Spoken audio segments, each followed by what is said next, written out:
Well, listener, last I heard he was retired, right? So that's tragic. I know he had some type of immune system issue, and look, those are those things. There's, like I always say about the fight game, there's nothing fair about it. There's nothing fair about life, nothing fair about the fight game. But he was an absolutely outstanding athlete. Let's examine what made him that. He went to school for 13 years, a boarding school, if I remember correctly, to train martial arts and wushu and whatnot. And he was a champion in Sanda. A lot of people don't know what Sanda is. Sanda is kickboxing and wushu, so it's Chinese kickboxing. And what I would offer to you is this, and this is what makes MMA so fun. Guys, styles aren't better than one another. That was the old days. We used to think that, oh, this style is this. And even the first few years of the UFC, it got bad, right? Like, first it was Brazilian Jiu-Jitsu is the best style in the world. Then it was, well, maybe wrestling is a little bit better. And then everybody felt only grapplers could win. And now it's come full circle. Guys do spin hook kicks and back kicks. And for a while, even people were doubting boxing, which is hilarious, But so it's not the style.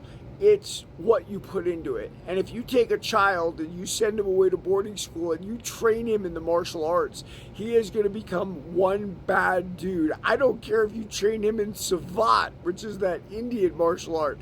Zabit's been an absolute killer, man, right? He's lost one fight in his entire life, right? He was undefeated in the UFC. And from what I understand, right now, he's retired, which is a tragedy. But, look, man, we're all only humans, and the fight game is just a part of life. It's not all of it, right? He's still a martial artist, and I reflect back on my fights and whatnot. And like I always say, fighting is timing. Does it mean Zabit is the greatest fighter ever lived? No, it doesn't mean that. It means everything worked out for him in his career.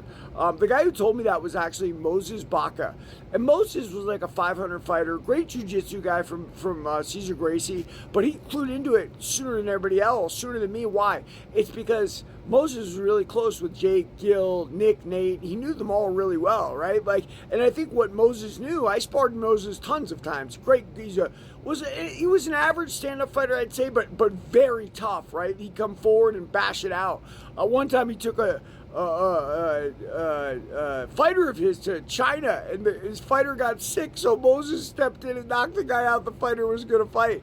But Moses always said it. He's the one who reminded me. He's like, dude, Derek, fighting is timing. For Zabit, too, fighting is timing, right? There's no one guy who can beat everybody.